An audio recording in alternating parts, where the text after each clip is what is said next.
I'm Madison Wells, 32 years old, and until last summer, I thought I had the perfect marriage to my wealthy husband, Andrew.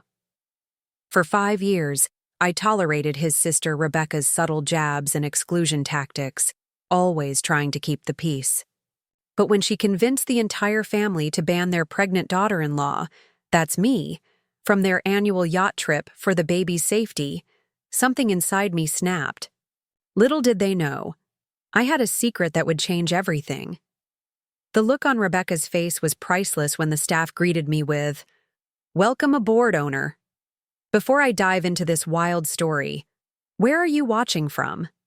Hit that like and subscribe button if you've ever dealt with toxic in-laws who underestimated you. I grew up in a modest, middle-class family in a small coastal town called Harborview.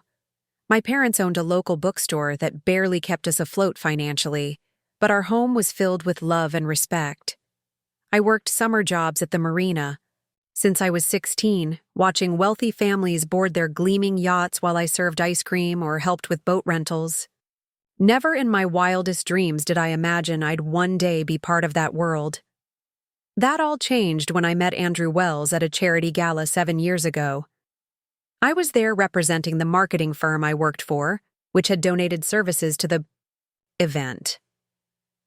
Andrew caught my eye immediately, not because of his expensive suit or the way people gravitated toward him, but because of his genuine smile and how he actually listened when others spoke. "You're the only person here who hasn't tried to pitch me something or name drop in the first 30 seconds of conversation," he said when we first spoke. I laughed. "I have nothing to pitch and no one to name drop. I'm just here for the free appetizers." That honest answer seemed to delight him, and we spent the entire evening talking. He never mentioned his family's wealth or status, and I had no idea I was flirting with the heir to the Wells shipping fortune. When he drove me home in his modest sedan, rather than the flashy sports car I later learned he owned, I was already falling for him. Our romance was whirlwind, but authentic. Andrew proposed 6 months later during a simple picnic at the beach. "I don't want the big life my family expects," he confessed. "I want a real partner, not a society wife." I believed him then. We planned a modest wedding against his family's wishes. They had pushed for a lavish affair at the Wells estate with hundreds of guests. Instead, we had a small ceremony with just 50 close friends and family at a charming local garden. That's when I first met the Wells family dynasty properly. His parents, Richard and Eleanor Wells, were polite but clearly disappointed with the simple ceremony. But it was his sister Rebecca who made her disapproval crystal clear. "So this is the special day my brother threw away a Wells tradition for," she said, eyeing my off-the-rack wedding dress. "Interesting choice." Andrew squeezed my hand reassuringly. "Bex, behave. It's our wedding day." "Of course, darling brother. I'm just surprised, that's all." Her smile never reached her eyes. At our first family dinner after the honeymoon, the subtle digs continued. Eleanor asked about my family background with thinly veiled judgment. Richard questioned my career ambitions as if marketing was a cute hobby rather than a profession. But Rebecca took passive-aggressive to an art form. "Andrew always did have unique tastes," she said while passing the dinner rolls. "Remember that phase when he wanted to live in a tiny house? Madison must be a refreshing departure from the debutantes Mother tried to set you up with." Andrew would defend me, sort of. "Madison is brilliant and beautiful. I'm lucky she said, yes." But he never directly confronted their behavior, always adding, "That's just how Rebecca expresses herself. She means well." For 5 years, I tried everything to fit in with the Wells family. I learned about wine, art, and their preferred topics of conversation. I volunteered for the same charities. I even took sailing lessons so I could participate in their discussions about boating without seeming completely clueless. Nothing worked. To Rebecca, I was always the outsider who had somehow tricked her brother. The annual family yacht trip became the clearest symbol of my perpetual outsider status. Every summer, the entire Wells family, grandparents, cousins, aunts, and uncles, would spend a week cruising along the coast on a chartered luxury yacht. It was their most treasured tradition, full of inside jokes and shared memories. My first year attending, Rebecca accidentally packed my seasickness medication in her luggage and forgot to give it to me until we were already out at sea for hours. Another year, she reorganized the sleeping arrangements so Andrew and I had separate cabins, claiming it was a miscommunication with the charter company. "It's just her way," Andrew would say whenever I brought up these incidents. "Rebecca's protective of our family traditions. She'll warm up eventually." But she never did.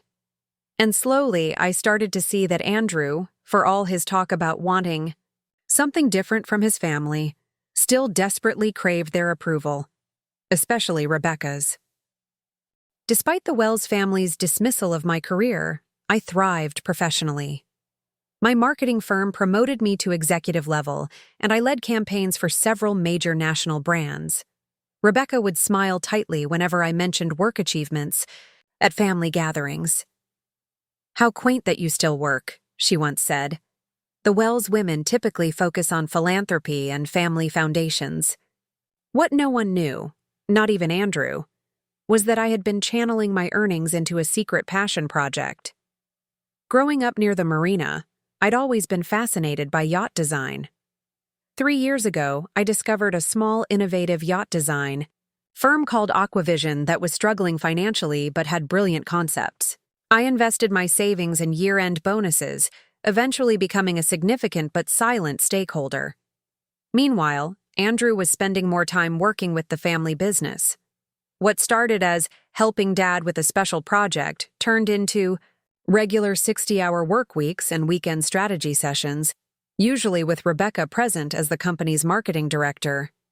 "The Wells siblings are unstoppable together," Richard would boast at family dinners, while I sat with a frozen smile, remembering when Andrew had sworn he wanted distance from the family business. The first major incident that truly opened my eyes happened during the planning of Richard and Eleanor's 40th anniversary celebration. As their daughter-in-law, I naturally expected to be included in the planning committee. Rebecca had other ideas. "We've got it handled," she told me breezily. "It's a surprise for them, and we're keeping the committee small, just immediate family who've known them their whole lives." When I mentioned this to Andrew, he just shrugged. "Rebecca's always handled the family events. She's good at it." "But I'm your wife. I'm immediate family too." "Of course you are, honey.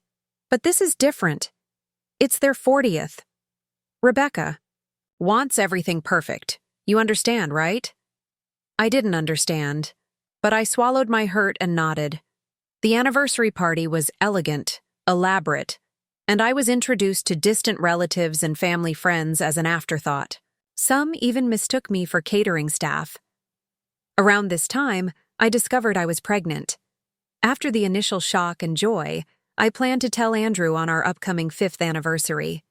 I reserved a table at the restaurant where we had our first date, bought a tiny sailing-themed baby outfit as a gift, and practiced what I would say. The evening started perfectly.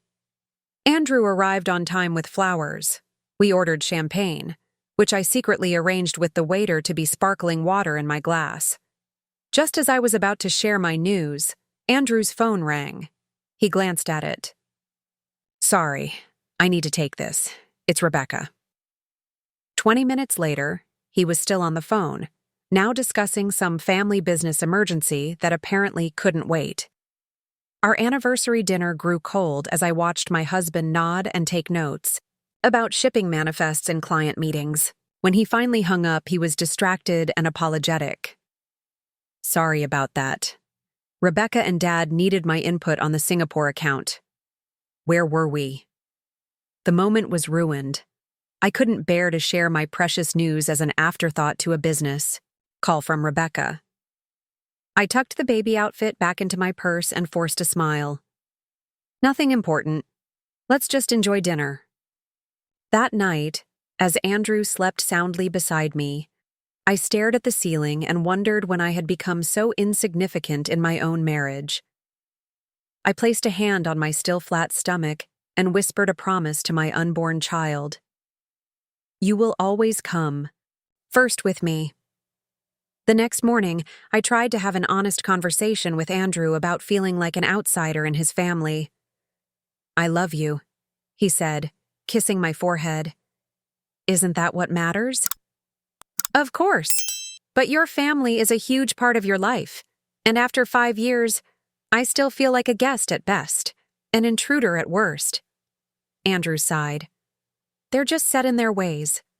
The Wells family has done things the same way for generations. And where do I fit in these generations of tradition? He hugged me, missing the point entirely. You're my wife. You'll always fit with me. But increasingly, I wasn't sure that was true anymore. As my pregnancy progressed into the second trimester, I still kept it secret from everyone but my doctor. Each morning, I'd study my reflection, grateful that my slightly thickening waistline wasn't yet obvious in my work clothes. I was waiting for the right moment to tell Andrew, a moment that kept slipping away as he grew more entangled in family and business affairs. Then came Rebecca's announcement at a Sunday family dinner.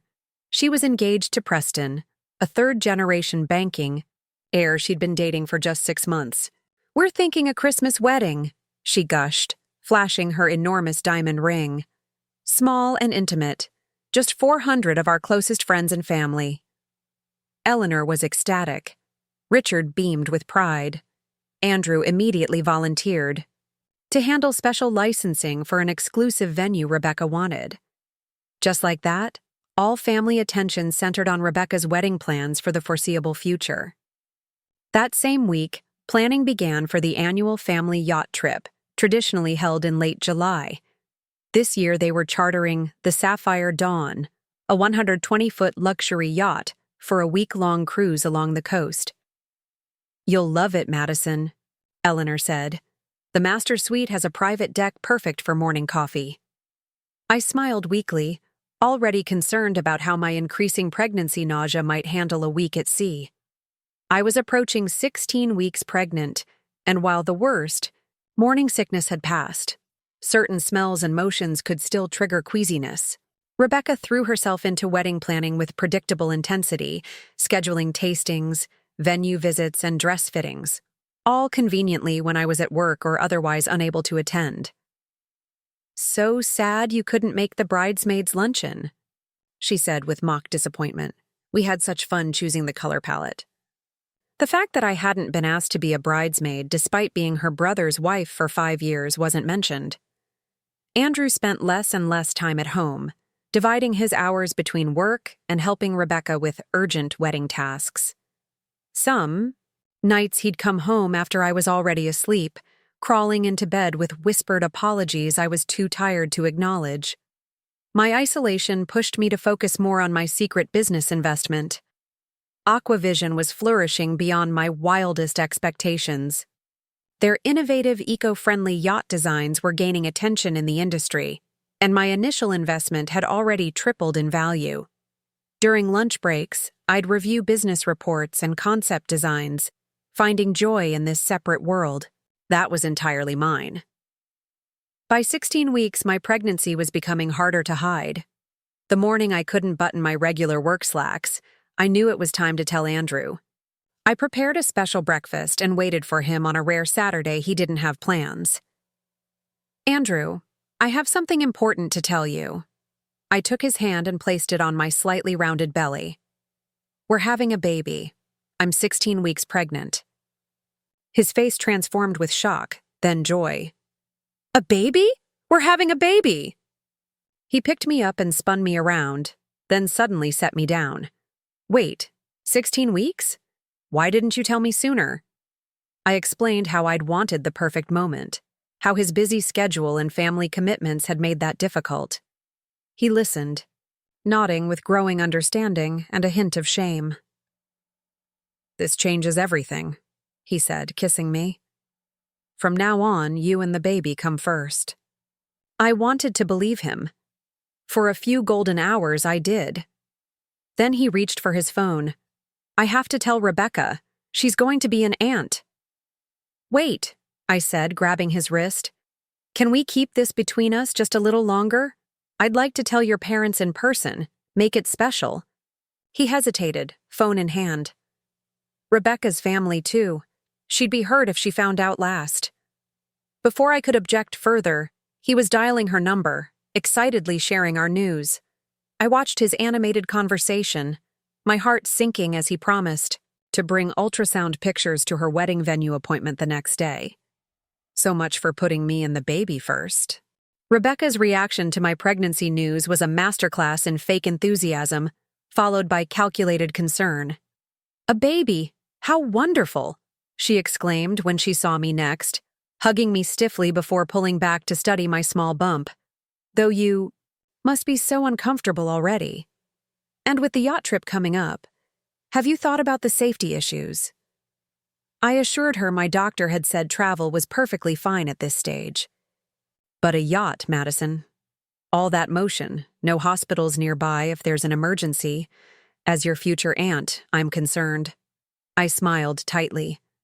"Thank you for your concern, Rebecca, but my doctor—" "We should discuss this as a family," she interrupted, turning to Eleanor and Richard, who had just entered the room. "Mom, Dad, I was just telling Madison how worried I am about her joining the yacht trip while pregnant." What followed was a family meeting that felt more like an intervention. Rebecca listed every possible pregnancy complication that could occur at sea, from seasickness affecting the baby to the remote possibility of premature labor. "I've researched this extensively," she said, though I doubted she'd had time for extensive research in the 2 days since learning of my pregnancy. Eleanor nodded gravely. "Perhaps Madison should sit this one out, for the baby's sake." Richard agreed. Better safe than sorry with a Wells heir on the way. I looked to Andrew, waiting for him to defend me, to remind everyone that my doctor had approved travel to stand by his wife. Instead, he shifted uncomfortably in his seat. "Maybe they're right, Madison. We can't take risks with the baby." "But my doctor said—" "Doctors don't know everything," Rebecca interjected, "and they're not familiar with the specific conditions on a yacht." Andrew took my hand. "We'll plan a special weekend just for us instead. Somewhere relaxing, close to medical facilities." Just like that, I was excluded from the most significant family tradition of the year, while pregnant with the next generation they claimed to be so concerned about. That evening, I went to bed early, claiming pregnancy, fatigue. In reality, I needed to be alone with my hurt and anger. Around midnight, I heard Andrew come home and voices downstairs. Quietly, I crept to the top of the stairs, recognizing Rebecca's voice. "It's for the best, Andrew. We need this time as a family before everything changes with the baby." "I know, but Madison's really upset. She'll get over it. Honestly, it might be good to remind her that being a Wells means family comes first. She was never good enough for this family anyway." I expected, hoped, that Andrew would defend me. Instead, there was a heavy silence. "Just make sure everything's arranged for the charter," he finally said. "I should get to bed."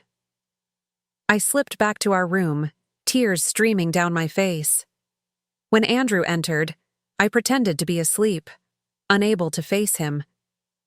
The man I married, who had promised to put me first just days ago, had once again chosen his sister and family traditions over me. The next morning, I confronted him. "I heard you and Rebecca last night." His face paled. "Madison, it's not what you think." "Really?" "Because I think your sister said I was never good enough for your family, and—" "You said nothing. She didn't mean it that way. Rebecca's just protective of family traditions." "I am your family, Andrew. Me and this baby." I placed my hand on my stomach. "But we'll always come second to Rebecca and your parents, won't we?" "That's not fair. I'm trying to balance everyone's needs." "No, you're not. You're putting their wants above my needs, above our child's right to be part of family traditions." His justifications grew more pathetic as the argument continued. Eventually, I gathered my pillow and moved to the guest room, needing space to think clearly about what this meant for our marriage. That afternoon, I received a call from Eric, the CEO of Aquavision, the yacht design company I'd invested in. "Madison, we got it. The Miyazaki contract. They want our eco-hybrid design for their entire new fleet. The company value just quadrupled overnight." I sat down, stunned. "What does this mean for shareholders?" "It means you're now our majority owner, and your investment just made you a very wealthy woman. We're talking 8 figures, Madison. Possibly 9 when we go public next year." After hanging up, I stared at the wall, a plan beginning to form in my mind. For the first time in weeks, I smiled. The morning after learning about my new financial status, I called my financial advisor for an emergency meeting. "Let me get this straight," she said, reviewing the Aquavision documents. "Your initial investment of your personal savings has now multiplied to make you worth more than..." "More than the Wells family," I confirmed. "At least in liquid assets. Their wealth is mostly tied up in the family business and properties." She whistled low. "And your husband doesn't know?" "No. I invested my own earnings from before we were married. It started small. I never imagined it would grow like this." "What do you want to do now?" For years, I'd tried to fit into Andrew's world, dimming my light to avoid outshining him or upsetting his family. Those days were over. "I want to reclaim my power," I said firmly. "But strategically, not emotionally." Over the next week, I developed a plan while Andrew was distracted with work and yacht trip preparations. First, I consulted my obstetrician again about travel safety. "At 18 weeks with an uncomplicated pregnancy like yours? Absolutely fine to travel," Dr. Miller confirmed. "Even on a yacht, as long as you stay hydrated and have reasonable access to medical care if needed. The nearest coastal towns would be sufficient." Next, I researched the charter company that the Wells family had booked for their trip, Lux Maritime Charters. An industry contact revealed they were actually struggling financially despite their premium reputation. The pandemic had hit them hard, and they'd been seeking investment to stay afloat. I arranged a meeting with their CEO, introducing myself, simply as a private investor interested in the luxury yacht market. "We've been in business for 20 years, Alexander Pierce explained in his office overlooking the marina. "But the last few years have been challenging. We need capital to update our fleet and expand our reach." "What if I were interested in purchasing the company outright?" I asked. His eyebrows shot up. "That would require substantial investment, Ms. Wells. I'm aware, and I'd have some specific conditions." By the end of our 3-hour meeting, I had made an offer to purchase Lux Maritime Charters and their entire fleet, with the condition that the sale remain confidential until after the Wells family yacht trip. I would be introduced as the new owner only to essential staff who would be on board the Sapphire Dawn. Alexander agreed readily, relieved to have found a solution to his company's financial troubles. Papers were drawn up, and within days, I was the new owner of the charter company that would be hosting my in-laws, who thought they had successfully excluded me from their trip. As the departure date approached, Andrew became increasingly awkward around me, promising elaborate makeup plans while avoiding eye contact. "I've booked us a weekend at that spa resort you like," he said the night before he was set to leave. "When I get back from the trip, it'll be just us. No Rebecca, no parents, no interruptions." "That sounds nice," I replied neutrally, hiding my true plans. "You understand why this is better, right? For the baby's safety?" I smiled. "I understand everything very clearly now, Andrew." He looked relieved, mistaking my calm for acceptance. Poor Andrew had no idea what was coming. The morning of the yacht trip, Andrew kissed me goodbye with half-hearted promises to call every day and bring me back a souvenir. I waved from the doorway, the perfect picture of a supportive wife. 2 hours later, I was in a helicopter heading toward the marina where the Sapphire Dawn was docked. I had chosen my outfit carefully, a flowing maxi dress that elegantly showcased my now visible baby bump, paired with comfortable but stylish flats. My hair and makeup were immaculate, projecting confidence and poise. From a discreet distance, I watched the Wells family arrive in their typical grand fashion, multiple luxury cars, staff carrying their excessive luggage, Rebecca directing everyone like a field general. She wore an absurd captain's hat, clearly playing up her role as trip organizer. I waited until they had all boarded, seeing Rebecca give a smug wave to other families on the dock, before making my move. Captain James, who had been briefed on the situation, stood at attention as I approached the gangway. The moment I stepped onto the yacht, several crew members turned and smiled warmly. "Welcome aboard, owner," the first mate called out, loud enough for everyone on the main deck to hear. Rebecca, who had been instructing a steward about champagne service, froze mid-sentence. Andrew, chatting with his father near the railing, turned slowly, his champagne glass slipping from his fingers and shattering on the deck. "Madison," he choked out. How did you—" "Hello, everyone," I said pleasantly, nodding to the shocked faces of the Wells family. "Beautiful day for a cruise, isn't it?" Rebecca recovered first, her face contorting with anger. "This is a private charter. You can't just show up uninvited." Captain James stepped forward.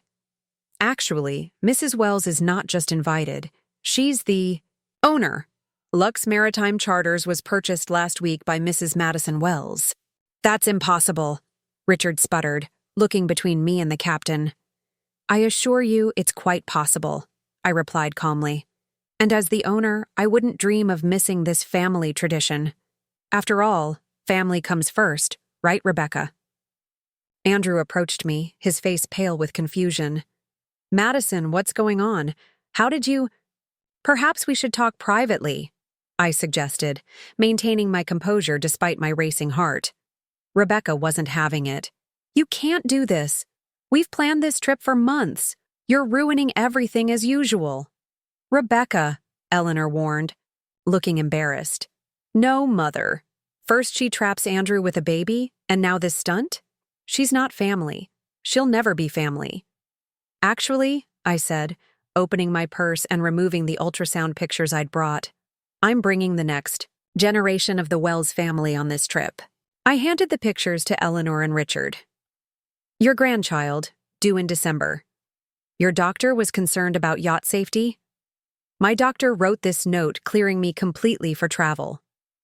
Eleanor took the ultrasound picture with trembling hands, her expression softening as she looked at the clear profile of her future grandchild. "Captain," I said, turning to James, "perhaps you could show everyone to their cabins while I have a word with my husband?" "Of course, Mrs. Wells." Rebecca tried to protest again, but the captain firmly directed her toward the stairs. "Miss Wells, let me show you to your stateroom. We've made some special arrangements per the new owner's instructions." Those special arrangements included moving Rebecca from the premium suite she'd assigned herself to a smaller cabin next to the engine room. Not uncomfortable, but certainly not what she'd planned. When everyone had dispersed, Andrew stared at me in disbelief. "You bought the charter company? How is that possible?" "There's a lot you don't know about me, Andrew, because you've been too busy with your sister and family to notice. We have a week at sea to discuss it all." For the first time in our marriage, I had his complete, undivided attention. The week at sea was transformative in ways I never could have predicted. The first 2 days were undeniably tense. Rebecca refused to speak to me directly, communicating through stewards or Andrew when absolutely necessary. Richard oscillated between bewilderment and reluctant respect for my business acumen. Eleanor, surprisingly, was the first to extend an olive branch. She found me alone on the upper deck on the second evening, watching the sunset. "The ultrasound," she said quietly, sitting beside me. "It reminded me of when I was pregnant with Andrew. Same profile, strong Wells chin." I smiled despite myself. "The technician said the baby's very active. Takes after their father. I suspect. Madison, I owe you an apology. We haven't been fair to you. No, you haven't. It's difficult to explain, but the Wells family has always been insular. Rebecca especially struggled when Andrew brought you home. He'd never shown such independence before. That's not an excuse for 5 years of exclusion. No, it's not, she agreed, surprising me further. But perhaps it's the beginning of an explanation and a change. That conversation opened a door. The next morning, Richard asked about my investment strategy over breakfast, genuinely interested in how I'd recognized Aquavision's potential before industry giants had. Rebecca remained coldly distant, but her power over the family dynamic had visibly diminished. On the third night, Andrew and I finally had our long-overdue conversation in the privacy of our cabin. "I've been a coward," he admitted, sitting on the edge of our bed, "trying to please everyone instead of standing by you." "Yes, you have. When did you start the investment in Aquavision?" 3 years ago, with my own savings, before we merged our finances." "Why didn't you tell me?" I gave him a long look. "When would I have told you, Andrew?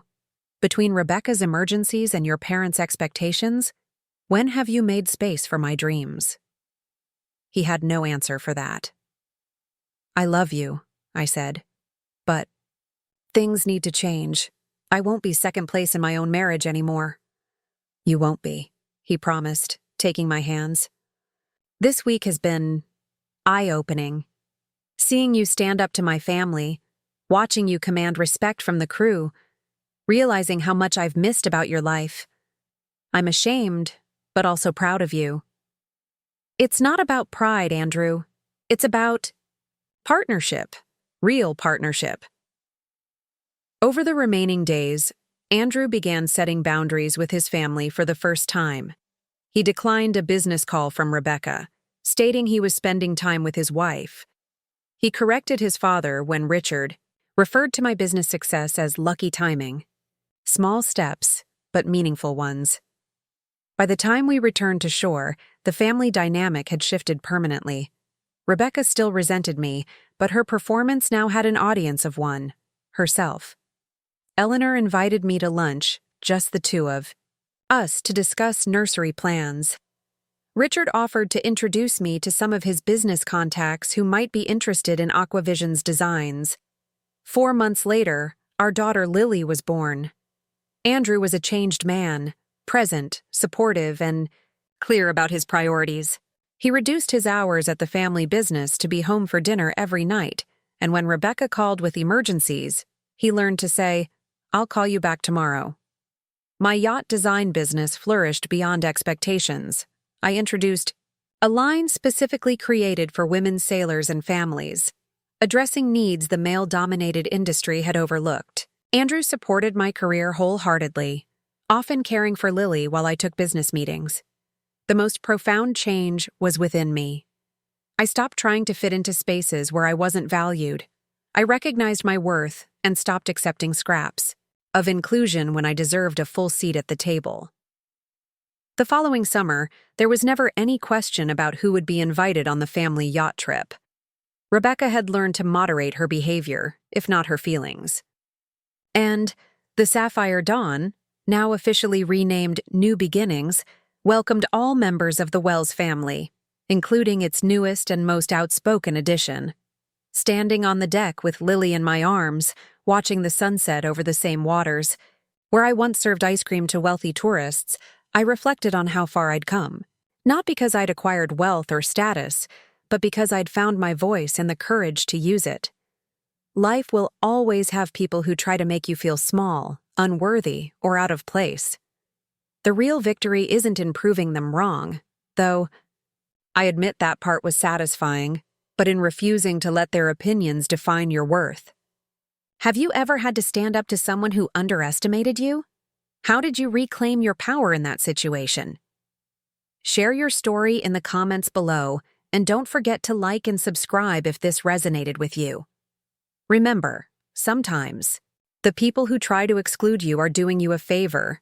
They're showing you exactly who they are, and giving you the opportunity to show them exactly who you are. Thank you for listening, and may you all find your own new beginnings.